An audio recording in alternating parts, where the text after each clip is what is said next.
From Hollywood, it's time now for... Johnny Dollar. Hi there, Johnny. This is Buster. Buster?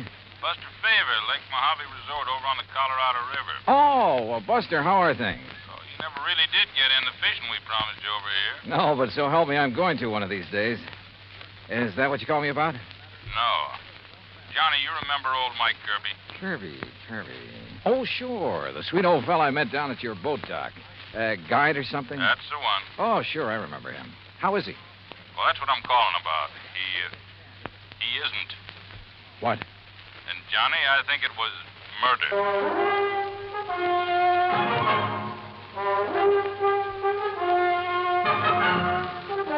Bob Bailey in the exciting adventures of the man with the action-packed expense account. America's fabulous freelance insurance investigator. Yours truly, Johnny Dollar.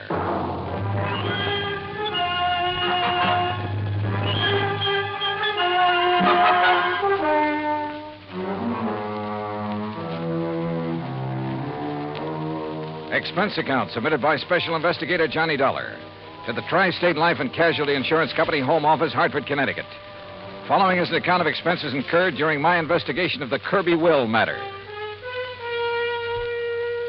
As soon as I hung up on Buster, I lost no time in making the necessary plane reservation to Las Vegas and picking up a handful of American Express traveler's checks. That's item one on the expense account, a total of $320. Then I packed a bag, was about to take off when the phone rang again. Johnny Dollar. Oh, Johnny, I'm glad I caught you in. It's Denny Newcomb at Tri-State Life and Casualty. Oh, hi, Denny. Johnny, I need you badly, and I need you fast. Now, there's only a $5,000 policy involved. Danny, the circumstances are such I'm sorry, Dan, but I can't handle it. I'm about to catch a plane out of here. No, Johnny, now listen. There may be a killing involved in this case, so we don't dare waste any time. And what's No, more, you listen. There may be a killing involved in what I'm going out What's more, the death of our client occurred at one of your old stamping grounds. Sorry, Dan. At the Lake Mojave Resort. Danny, I told you What? Yeah, that's right. Mike Kirby? Yeah. Okay, Danny, I'm on my way.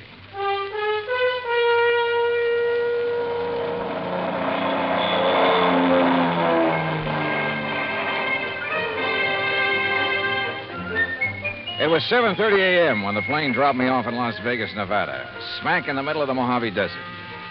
Even at that hour of the morning, the otherwise clear, clean air was filled with the cacophony of this city of chance. The stuttering clicks of the ball on the roulette wheels, the rattle and gallop of the ivories on the dice table, the endless drone of the croupiers, the flat clank of the chuck-a-luck cages, the snap of cards by the blackjack dealers, the never-ending click of poker chips and silver dollars. And over it all, the interminable chunk and whir of the slot machines, day and night from one end of the town to the other. Fabulous. I grabbed breakfast, that's item 2, then rented a car and headed south and east on Route 93 toward Kingman, Arizona. Then, just 5 miles short of that town, I swung right on 68 down toward Davis Dam, down to Lake Mojave Resort.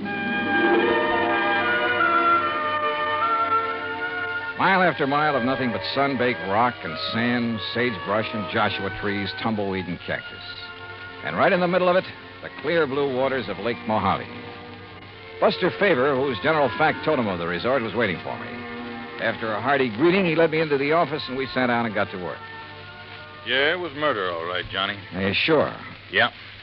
And by the way, I don't know how much you knew about Mike Kirby. Well, only that he seemed to be one of the fixtures around here. Was obviously well-liked. Well, he'd been a businessman back east. Owned a string of restaurants, made a fortune. Uh-huh. And about 10 years ago, he retired. Did a lot of traveling, all over the world, I guess. Oh, lucky man. Did he have any relatives, Buster? Oh, only some nephews and nieces. I see. Anyhow, a little over 3 years ago, he settled down here to spend the rest of his life just fishing, taking it easy. Can't think of a better place or way to retire. How old was he, Buster? 61. Didn't look it, though. No. Well, if I remember right, he was pretty fit. He was. Well, I had the impression when I was here before that he was just a hired fishing guide, something like that. Oh, he used that as an excuse to meet folks. Half the time, he clean forgot to charge for his guide services. Accidentally on purpose, no doubt. Well, now you said... Now, don't rush me, Johnny. I got to give you the background. Okay, shoot. He kept saying over and over and over again how glad he was to be out from under a lot of responsibilities. And one day, about 6 or 7 months ago, he suddenly transferred title to his boat, his motor, his fishing tackle, and his old beat-up Ford to us. Oh? I know. I asked him at the time if he wanted to get him off his personal inventory, why not give him to his relatives? Well, what'd he say to that? Said he didn't like him. Felt they were just waiting around for him to die so they could get their hands on his money. Oh. Said he just wanted to make sure that if anything happened to him, the stuff would end up with us on account of we'd use it and appreciate it. Also, Johnny, he plunked down $10,000 in cash and insisted that we take that, too. $10,000? What for? His rent on his cabin for as long as he lived. Wow.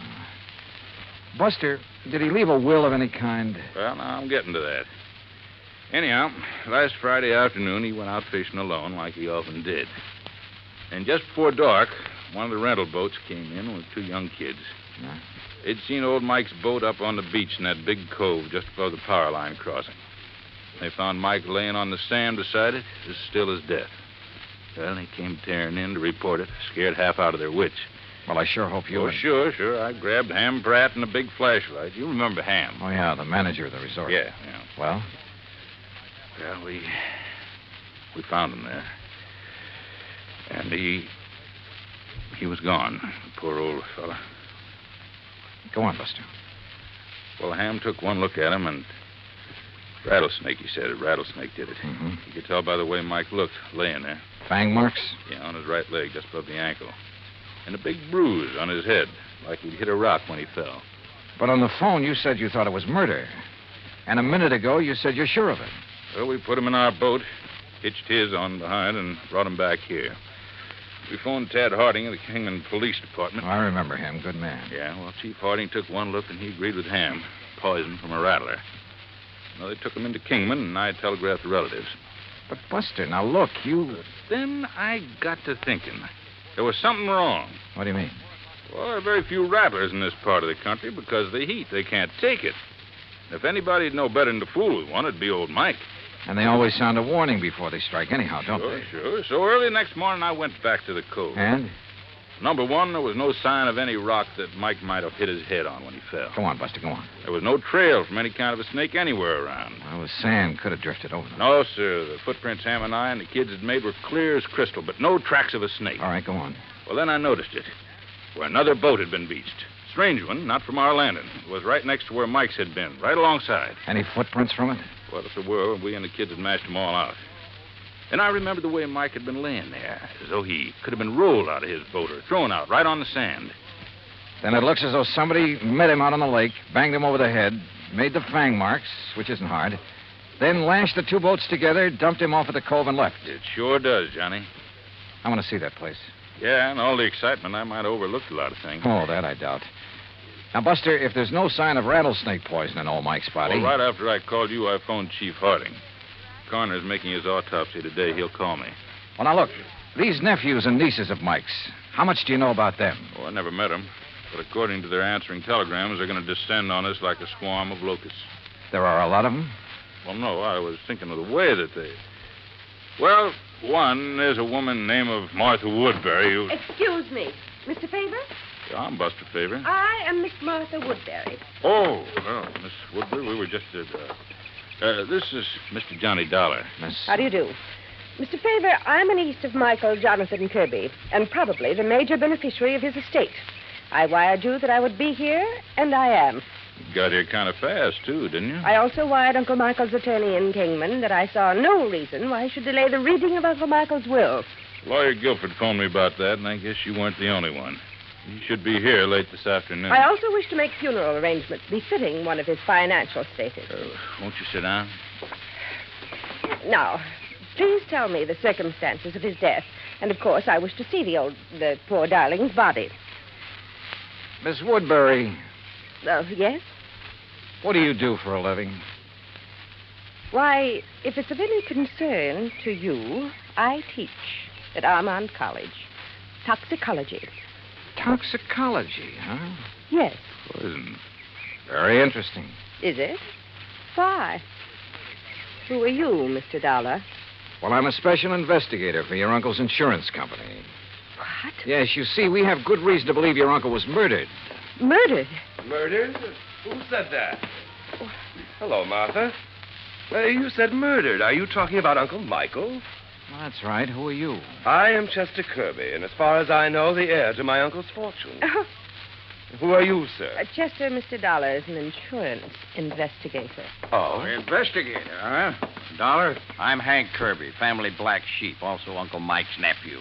What's this talk about murder? Are you three his only relatives? That's right, Dollar, except for Lita. Lita? Lolita Laverne. Though we sometimes try to forget that. Oh, come off of that. Why, Miss Woodbury? My sister is a cheap nightclub dancer. We prefer to forget it. And the silly stage name she uses. Now, take it easy, teacher. Of course, Martha. This is hardly the time or place to... What do you do for a living, Mr. Kirby? Chester? Play the stock market a bit, that sort of thing. He's a playboy, Mr. Dollar, and a gambler, and I suspect not a very honest one. Martha, my dear girl, I resent that. You've never done a lick of honest work in your life. And if you think Uncle Michael didn't know it, would let his money ever get into those soft pickpocket fingers of yours... You don't think you're the well, one let doing me it. tell you Oh, something, my shut dear. up, both of you. Pair of money grabbing. If you had to work for a living... Like what, Hank? What do you do? Yes. Tell him, Henry. Oh, I told you I was the black sheep of the family, but I work. You know, odd job. I'll tell you, Mr. Dollar.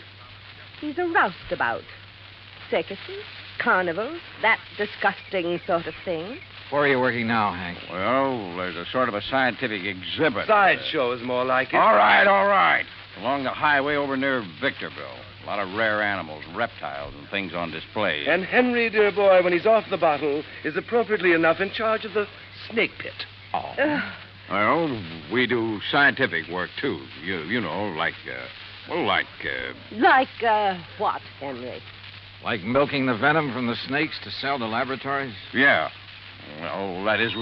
Excuse me. Hello? What? You sure?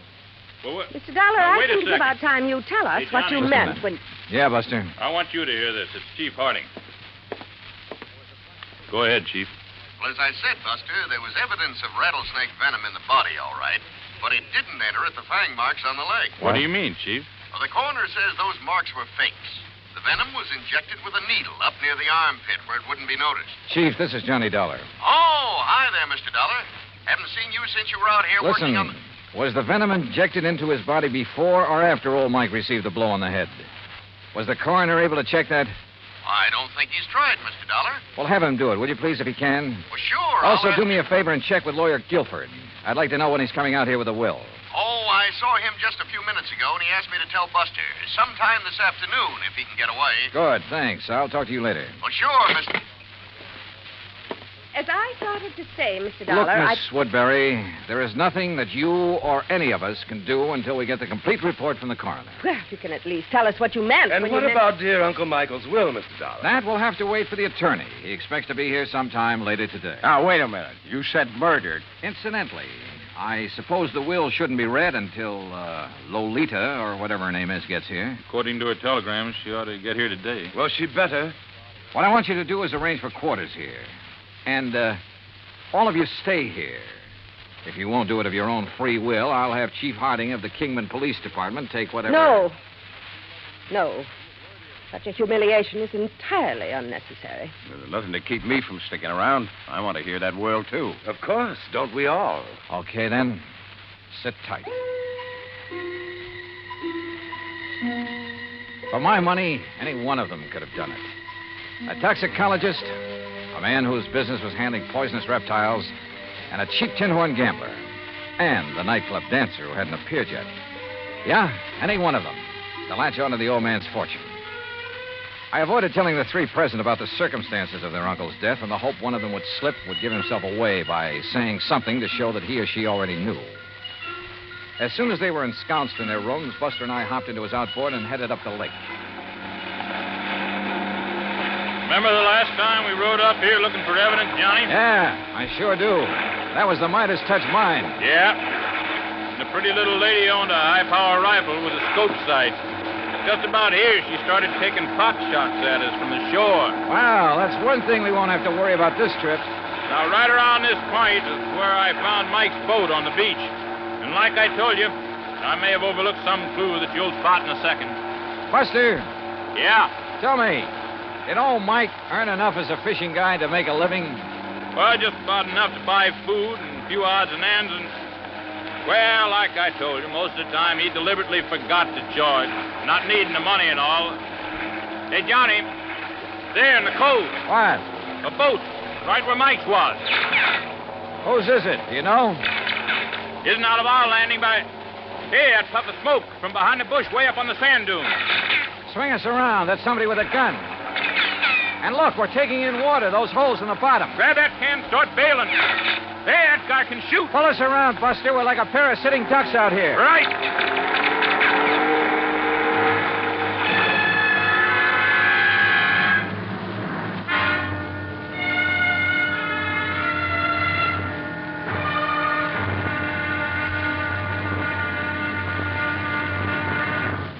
Act Two of yours truly, Johnny Dollar, in just a moment. Now, Act Two of yours truly, Johnny Dollar, and the Kirby Will Matter.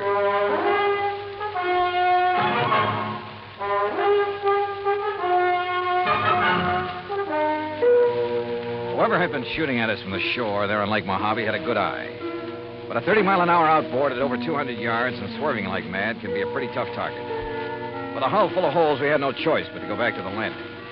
There, I made a quick check of the three I suspected of having killed old Mike Kirby. First, his nephew Chester. Right here in my room, Mr. Dollar, reading. Then a brief walk in the hills. Why? And when is that lawyer coming to read Uncle Michael's will? Then the niece, Martha Woodbury. Gathering a few desert plants, as you must know. Hardly racing about on the lake armed with a gun, as you seem to suspect. Why don't you question Henry? If anyone should know how to handle a gun, he should. So I questioned Hank Kirby. Fisher, that's what. I saw no reason to just sit around waiting for that lawyer to arrive. I was fishing in that first big cove on the right. On the Arizona side. That's right. And I saw you and Buster tearing back here.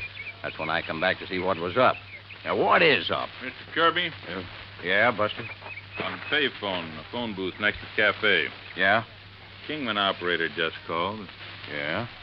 She still hadn't been able to reach your party on whatever that call was you made. Oh, yeah, thanks. What call, Hank? Well, I've been trying to locate Lita to find out why she hasn't got down here. Maybe she doesn't care about the will.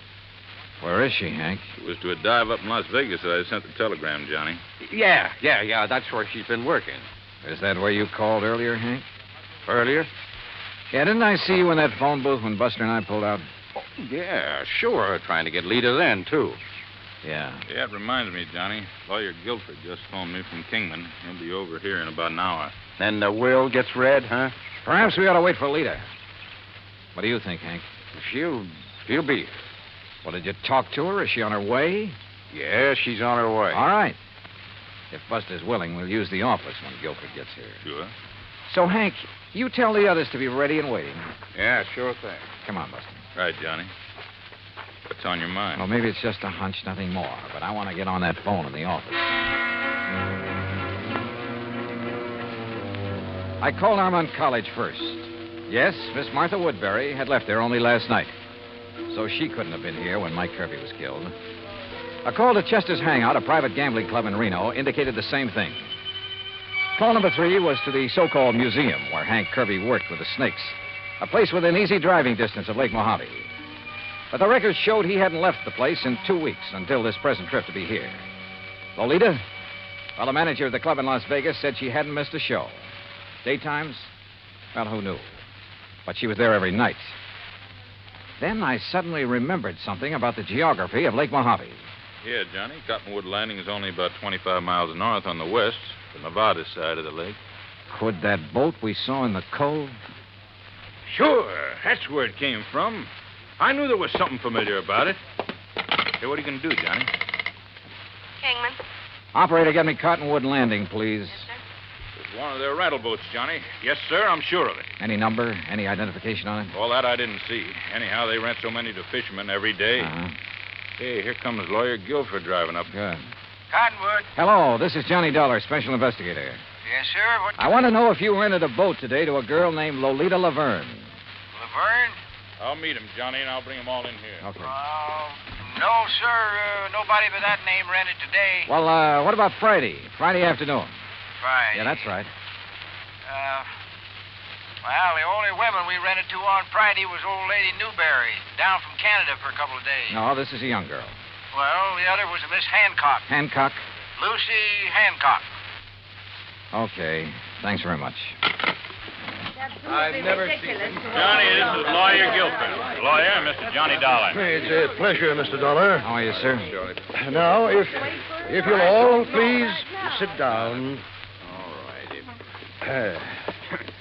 I'm a little pressed for time, so I'll waste none in getting to the reading of Michael Kirby's will. Good. Well, you don't think we ought to wait for Lita to get here? It won't be necessary. No. I possess a full accounting of the net value of Mr. Kirby's estate. Excellent. It may surprise you, by the way. Fine, fine. This will confirms that valuation. It is dated, by the way, just 5 months ago. Made it out right after. Oh, look, let's get to the will. Now, let's read it. Yes, come on. Please. His real property consisted only of his clothes, then the outboard motorboat, and an old car which he transferred to the Lake Mojave Resort, together with a sum of money to provide for his living here. How much? Only $10,000. Oh, well, good. Some years ago, he turned all other of his real property, including some rather important real estate and business holdings, into cash. Well, where is all the cash deposited now? Yes. Surely you aren't considering adding bank robbery to your rather questionable career, Henry. Martha, that is quite uncalled for. Now, why don't we proceed with the will? Yeah. There is one asset specifically set aside that perhaps I should mention since it concerns Mr. Dollar. He is the beneficiary? Oh, no. I refer to the insurance policy for $5,000. Well, don't worry about a piddling amount like that. Let's have the will, man. The insurance policy is to cover burial expenses and nothing else. All of it is to be used. Okay. Let's have the rest of the will. Yes. Can't you leave all that out? Very well. I, Michael Jonathan Kirby, do make, ordain, and declare this instrument to be my last will and testament. Oh, why don't you skip that stuff? Please.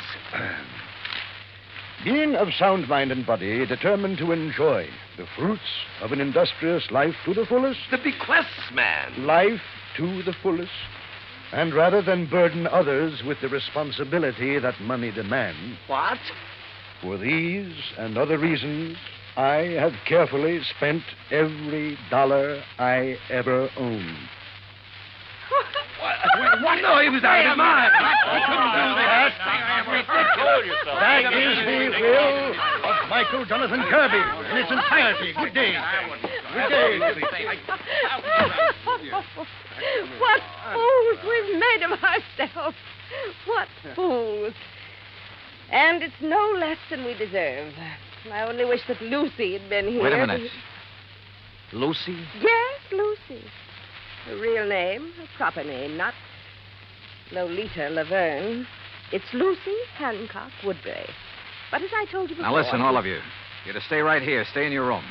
Oh? What's the point? Now we know the contents of that stupid will. Yeah. By Buster, what call right Chief Harding. Tell him to stand by in case these people get itchy feet. Right. What little I'd done so far in this case was based on nothing but hunches. So when 10, then 11 p.m. came and Lolita, Lucy Hancock Woodbury, hadn't arrived, I acted on another hunch. Sure, Johnny. My room is right next door to the office, so if this leader arrives and signs in, I'll let you know right away. No, Buster, no. Huh? Just sign her into a room after you've done a little tampering with the register. What do you mean? Chester is in number 6, isn't he? That's right. All right. Change that on the register to number 8. That's this one, your room. That's right. And be sure that Lita sees the register. I don't understand. You don't have to, Buster. Let's just hope she gets here. Buster left. And with my door ajar, I turned off the light and lay on the bed and waited. It must have been after midnight when I heard the car pulling. Heard Buster admit someone to a room a couple of doors down the line and then go back to his own. Then, silence. Then the quiet click of feminine footsteps approaching my door. Quickly, in the darkness, I lit a cigarette, held the glowing end away from my face.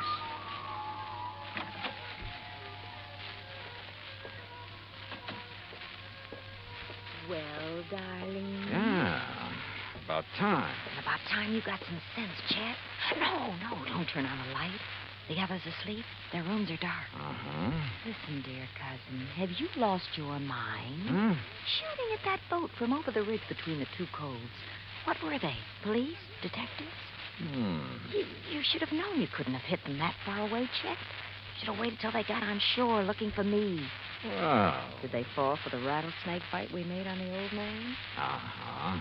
Well, they'll never find the needle I used. It's at the bottom of the lake. And look, if the cops question you, I hope you had sense enough to remind them what Martha and Hank do for a living. No chance. And what about the will? Would you be surprised? What? Say that again, Chet. Say anything. You sound like somebody else. Yeah, like Johnny Dollar. Let's have some light. Dollar? That's right, special investigator. Oh, no. Let me out of here! Now, where do you think you're going? No, let me go with me! Come on now.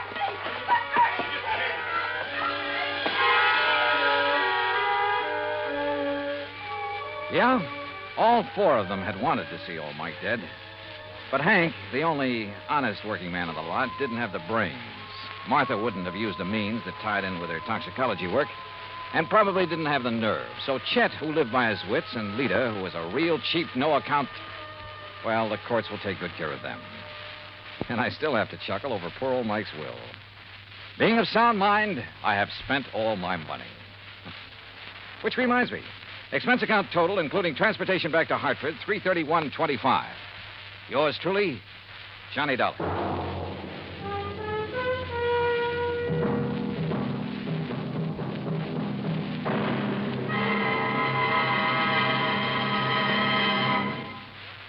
Now, here is our star to tell you about next week's story. Next week, the most complicated case in years comes up, but the simplest, most obvious solution. Join us, won't you? Yours truly, Johnny Dollar.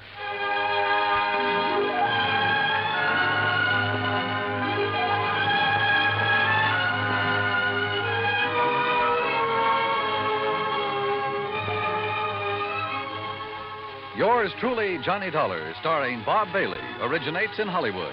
It is produced and directed by Jack Johnstone, who also wrote tonight's story. Heard in our cast were Virginia Gregg, Barney Phillips, Shirley Mitchell, Stacey Harris, Carlton Young, Forrest Lewis, Frank Nelson, and John Boehner. Musical supervision is by Amerigo Marino.